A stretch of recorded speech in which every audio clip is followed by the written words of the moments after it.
Okay, the next dinim, which is part of this whole thing, is what's called Rechilas, Lashon Hara, Nekama, and Netira.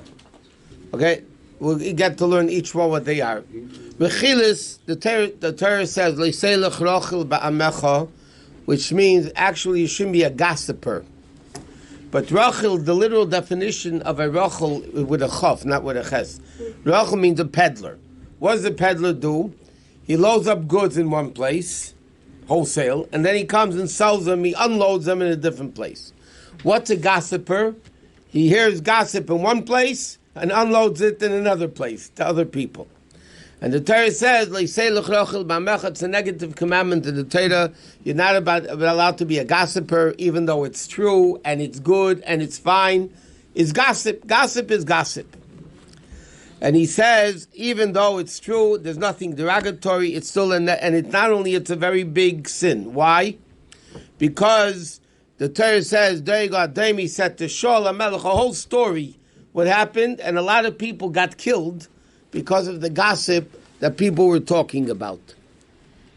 So he says, therefore, a lot of Kohanim in Neiv, the city of Neiv, were killed, and therefore a person has to be very careful not to gossip, even though, again, it's true, nothing negative. The guy himself would tell it to you if you asked him the details of it. Okay? Now, the Gemara, one second. The Gemara also says, there's a pasuk, Heiloch Rachel Megal Sod, which means that, in fact, the Gemara says also that a judge in a Bezdin many years later gave over the private insights of what the Bezdin said in a certain case, and they cursed him out that he was doing this gossiping Rechila's job. One second. This is not shitty Duma Lashon Hara. That's another thing. No, just talking. You heard from this guy to this guy, even though the guy would himself would tell you everything. It's not good, it's not bad, it doesn't matter. It's gossip. Usually gossip, in order to make it exciting, is Lashon Hara. That we're coming to now. Okay, there's another greater sin, worse than even Rechilus, and that is what's called Lashon Hara. Okay, what does Lashon Hara mean? You speak bad about somebody, even though it's true. What you're saying is true, it's not lies. Because if you lie about a person, and you tell him things bad about him that's not even true, that's what's called Meitzi Shemra. You're giving out a bad name, it's not even true what you're saying bad about the person, and yet you're saying bad about him. Lashon Hara is even when it's true. Okay? What? Oh. How does someone deal with that person that's saying untrue things about someone? How do you deal with it? You tell them to stop. How are you? Let's just see, we didn't do anything yet. Okay, you can say, for instance, in fact, the Gemara says in Erchin that Lashon Hara kills 3 people. The talker, the listener, and the one they're talking about. That's what the Gemara says in Erchin. In fact, the Gemara says, and Shulchan Aruch says, the one that listens to Lashon Hara is worse than the one that says Lashon Hara. Why?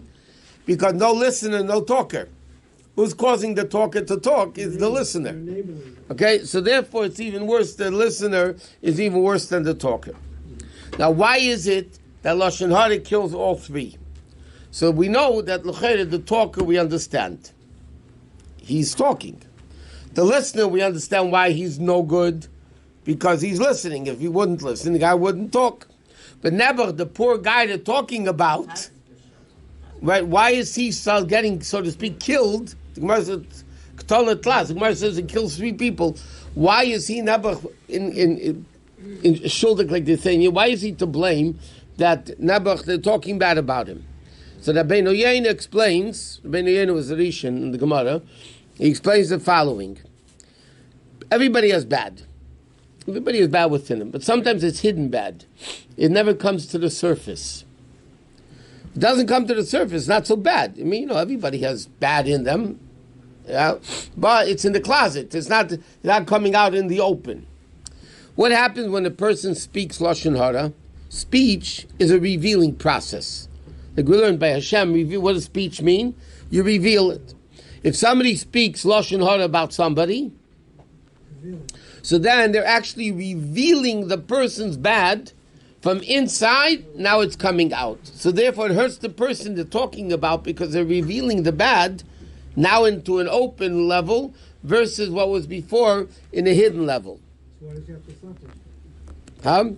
So it hurts him in a way that his bad is now becoming open to the surface. No, but I'm saying the guy who they're talking about. I'm saying because now the bad that he has that until now was concealed and hidden is now becoming revealed.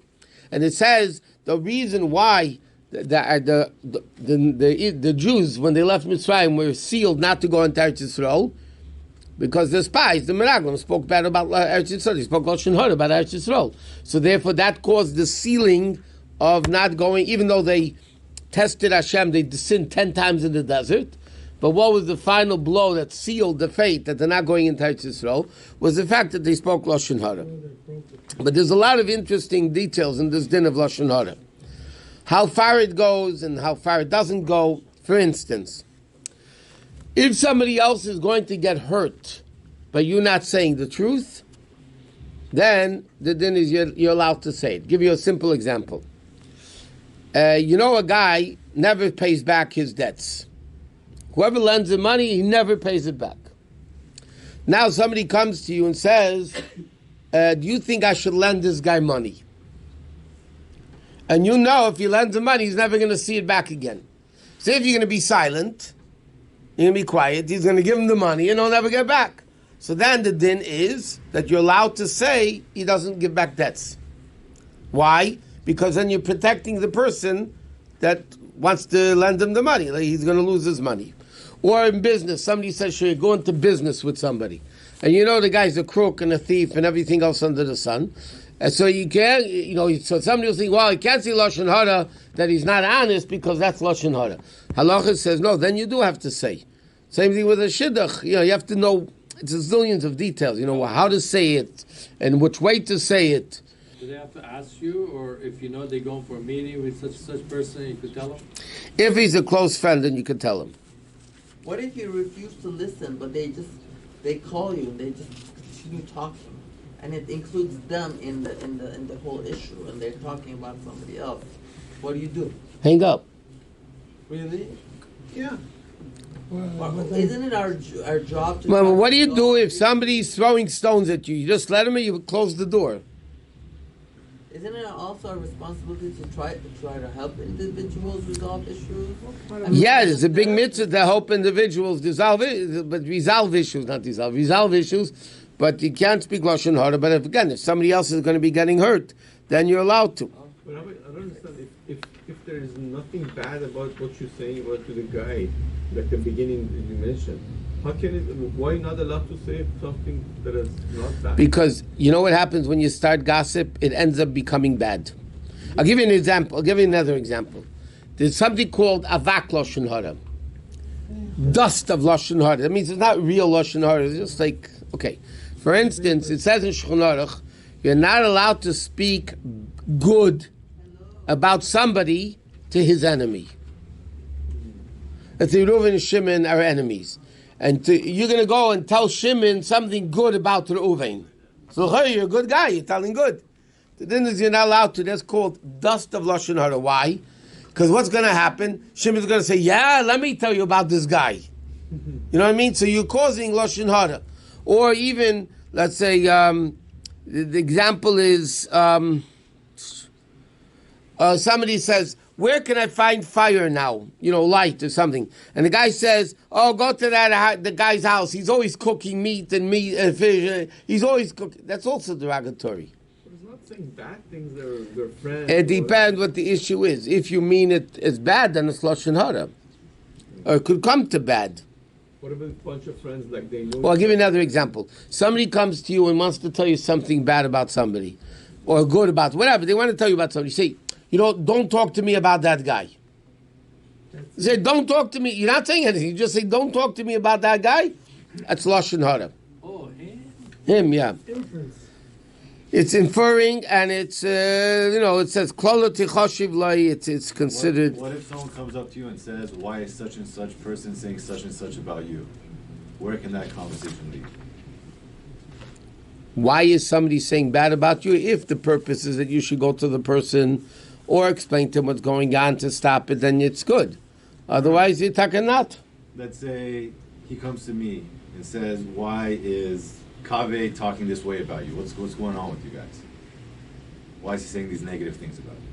That could be lashon hara. So, what would What you should do is go to him and say, "Why are you speaking bad about him?"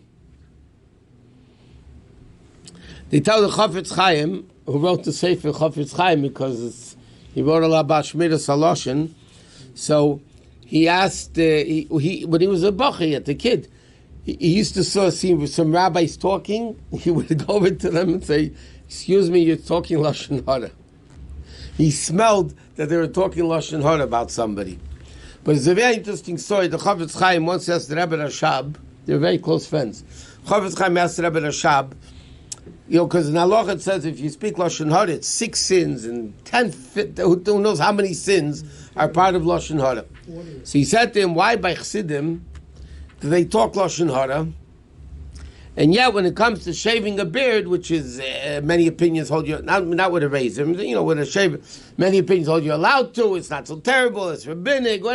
Why is it lashon hara they're very careful about, and cutting the beard they go crazy about?" So the Rebbe Rashav said to him like this: nobody sits down and says, "Okay, let's talk lashon hara." It's not premeditated lashon hara. Lashon hara comes spontaneously. You're talking to somebody, you say, this guy over there. That's spontaneous lashon hara.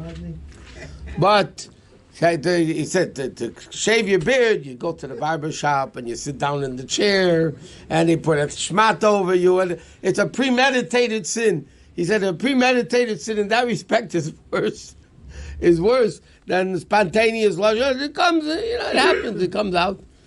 So I go to him, and he says, "Well, I'm talking this way because I want to make myself look better and make you look like the bad person."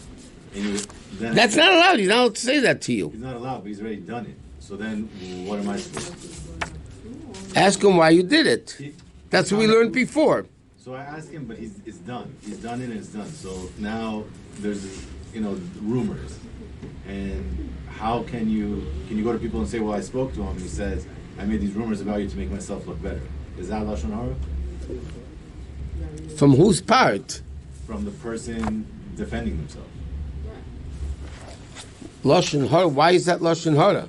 That's what I'm saying, because you're saying the other person is. No, you're saying I'm speaking bad about you because you're not speaking now bad about the person. You spoke bad about him in the past, so I'm speaking bad because I want to look good. But that's not lashon hara. I know. Okay, he spoke bad about me. Okay, hypothetically.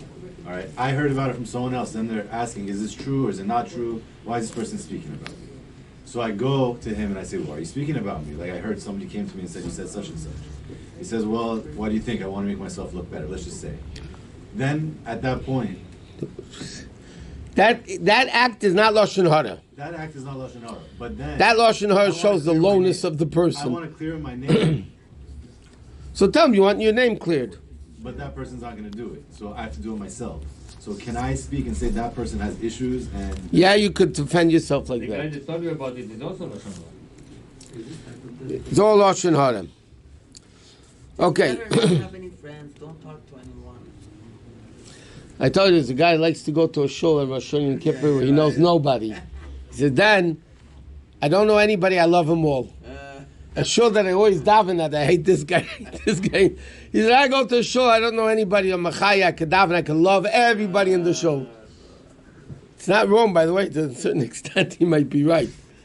He might be right. It's not that bad. Okay.